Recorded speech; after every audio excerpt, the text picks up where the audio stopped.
이사야 10장 1절에서 4절입니다. 불의한 법령을 만들며 불의한 말을 기록하며 가난한 자를 불공평하게 판결하여 가난한 내 백성의 권리를 박탈하며 과부에게 토색하고 고아의 것을 약탈하는 자는 화 있을진저. 벌하시는 날과 멀리서 오는 환난 때에 너희가 어떻게 하려느냐. 누구에게로 도망하여 도움을 구하겠으며 너희의 영화를 어느 곳에 두려 하느냐.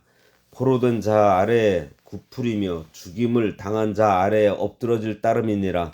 그럴지라도 여호와의 진노가 돌아서지 아니하며 그의 손이 여전히 펴져 있으리라. 오늘 말씀의 제목은 너희 영화를 어느 곳에 두려느냐입니다. 지난 시간에 본 대로 하나님의 백성이 하나님의 말씀을 무시하고 가볍게 여기니 거짓 선지자가 일어나 꼬리를 치며 멸망의 길로 가도록 유혹했다고 했습니다. 그들은 하나님의 말씀을 바르게 전하는 이사야의 경고를 듣지 않았어요. 이사야는 하나님께로 돌아가야 한다는 말씀, 곧 회개를 외치고 하나님만 의지하라고 외치면서 그렇게 하면 하나님이 함께해 주시겠다는 임마누엘의 약속을 전했습니다. 그러나 거짓 선지자들은 회개하지 않아도 괜찮아, 아무 일 없을 거야 라고 전하고 있습니다. 또한 거짓 선지자들은 가난한 사람들을 무시했어요. 부자나 지위 높은 자에게는 아첨 잘하였고 병든 자나 괴로워하는 자, 가난한 자, 또 고아와 과부를 멸시했습니다. 오늘 본문은 이스라엘의 지도자들에게 하나님의 공의와 정의를 대리하는 사명이 주어졌음에도 불구하고 오직 자신들의 탐욕과 만족만을 위해 가난한 자와 힘없는 자를 억압하고 수탈한 북이스라엘의 지도자들의 모습과 나아가 부패한 지도자들을 향한 하나님의 단호한 심판을 예고하고 있어요. 오늘 본문은 이스라엘 지도자들에 대한 하나님의 책망의 말씀입니다. 그들은 지도자로서 고아와 과부 그리고 연약하고 가난한 자들을 마땅히 돌봐야 하는데 오히려 그들의 것을 착취하고 약탈합니다. 다시 말해 지도자들이 가지고 있어야 할 공의와 사랑이 없음에 대한 책망이에요. 그래서 북이스라엘이 멸망할 때 다른 어떤 사람들보다 비참하게 죽임을 당하게 될 것을 그들에게 경고하고 있는 것입니다. 1절에 불의한 법령을 만들며 불의한 말을 기록하며, 당시 북이스라엘의 지도자라는 자들이 약한 자와 가난한 자를 착취하기 위해서 법령을 만들고 그거를 문서화하여 그것으로 사람들의 재물을 착취했다는 것입니다. 북이스라엘의 지도자들은 하나님의 법에 따라 공의를 시행함으로써 생활 능력이 없는 연약하고 가난한 백성들을 보호해야 함에도 불구하고 신명기에 나오죠. 신명기 10장 18절에 보면 고아와 과부를 돌보라 그랬고, 또 나그네를 사랑하라 그랬고, 먹을 것을 주라 그랬고, 또 잠언 23장 10절에 보면 고아들의 밭을 침범하지 말라 그랬습니다. 그런데 자기 이익을 위해서 자신들의 권력을 악용하여 오히려 가난한 자에게 불리한 법령을 마구마구 만들어댔던 것입니다.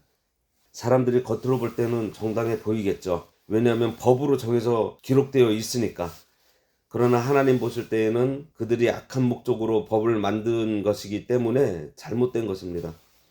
하나님의 백성들로서 하나님께 받은 긍휼함으로 어려운 자와 가난한 자와 연약한 자를 도와야 하는 것이 마땅해요. 그런데 그들은 법을 만들어 합법이라는 명분을 가지고 가난한 자들을 착취하고 있었던 것입니다. 2절에 가난한 자를 불공평하게 판결하여 가난한 내 백성의 권리를 박탈하며 과부에게 토색하고 고아의 것을 약탈하는 자는 화 있을진저. 불의한 법의 집행으로 발생된 결과입니다. 진실의 여부와 상관없이 가난하다는 이유, 연약하다는 이유, 반박하지 못한다는 이유 하나만으로 재판에서 지는 일이 비일비재했다는 것을 알 수 있어요. 원래 법은 부자들이나 힘있는 자들의 권력을 남용하는 것을 억제하고 연약하고 가난한 백성들을 보호하기 위해서 제정된 것인데, 그 취지와는 정반대의 상황이 북이스라엘 중에서 공공연하게 벌어졌던 것입니다.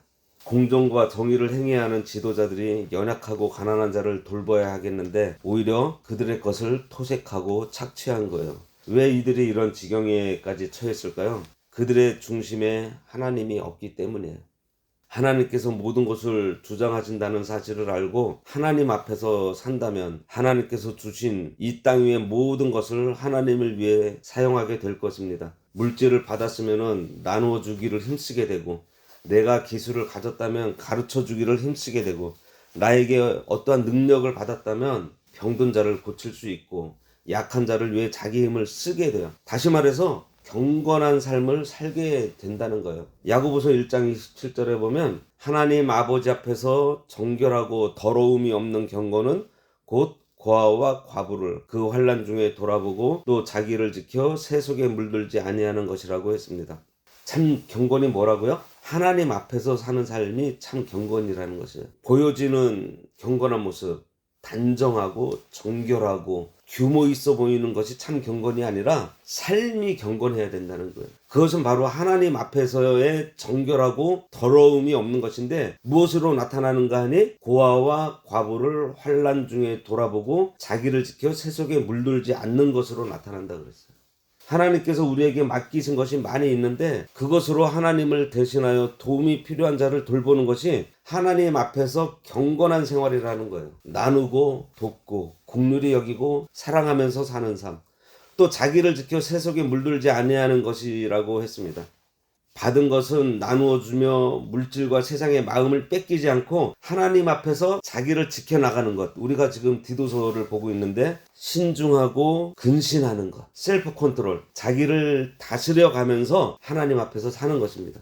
이스라엘의 지도자들이 경건하지 않았던 거예요. 하나님께서 주신 것을 형제들에게 나눠줄 줄 모르고 자기 배만 배불리려고 가난한 자를 토색하고 착취한 것입니다.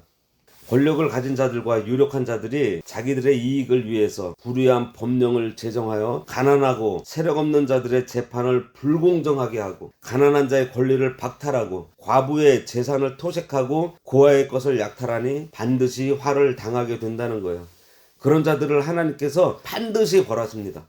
어떤 국가든지 단체든지 정의와 공정과 긍휼이 있어야 하고 고아와 과부 연약한 사람을 돌봐 주어야 하나님께서 기뻐하세요. 3절에 벌하시는 날과 멀리서 오는 환난 때에 너희가 어떻게 하려느냐, 누구에게로 도망하여 도움을 구하겠으며 너희의 영화를 어느 곳에 두려 하느냐.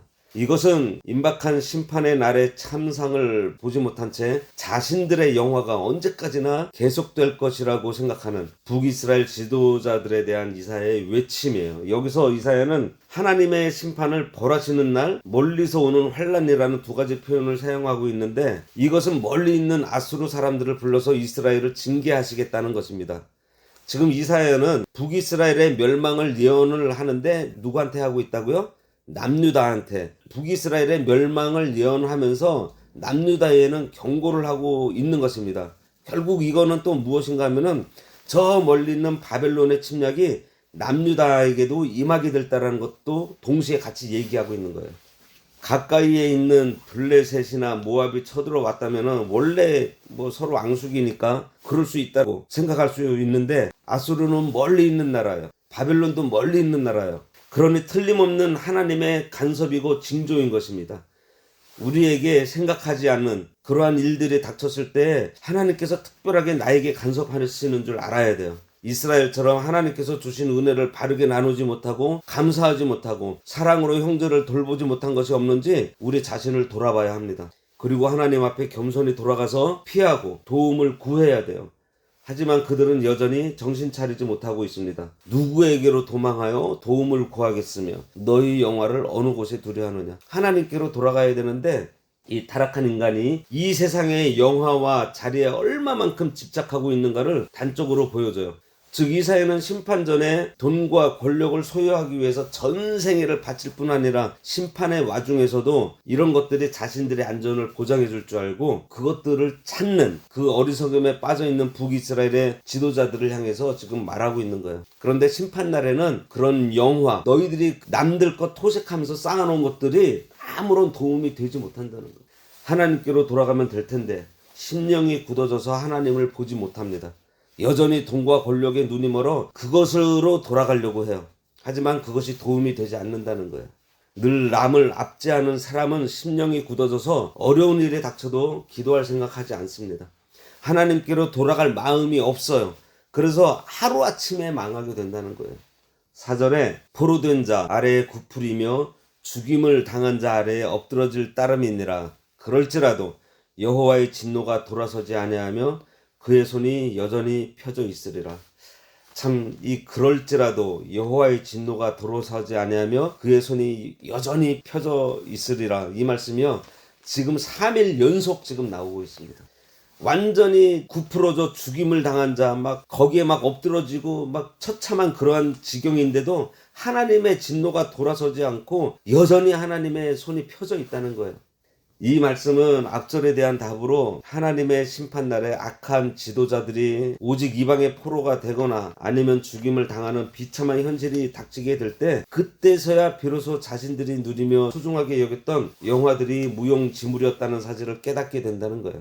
포로로 잡혀가서 굴욕을 맛보고 죽임을 당하는데 아무 도움도 되지 않는다는 것을 그제서야 알게 된다는 것입니다. 그럴지라도 여호와의 노가 쉬지 아니하며 그의 손이 여전히 펴져 있으리라. 회개하기 전에는 하나님의 노가 쉬지 않고 계속 머물러 있을 것입니다. 오늘 말씀은 하나님께 받은 바 은혜를 바르게 깨달아서 사랑으로 나누어주는 자가 되어 하나님의 사랑을 실천하는 자가 될 때 더욱 신령한 생활을 할 수 있게 되고, 어려울 때 도움 주시고, 이렇게 하나님이 주시는 바를 바로 쓸 때 이들처럼 처참하게 포로로 잡혀가는 자가 되지 않고 자유를 얻게 해주신다는 것을 우리가 생각을 해볼 수 있습니다. 지금 마지막 결론으로 드리는 이 말씀이 오늘 말씀에 나오는 그 이스라엘과 유다 사람들과의 반대되는 그런 모습을 말씀드렸어요. 경고의 메시지에서 우리가 교훈을 받아야 될 것은 항상 그 이면을 좀 봐야 된다는 것입니다. 다음 5절부터의 말씀은 이스라엘을 치기 위해 아수르를 막대기와 몽둥이로 사용하신다는 내용인데, 다음부터 보도록 하겠습니다. 기도하겠습니다.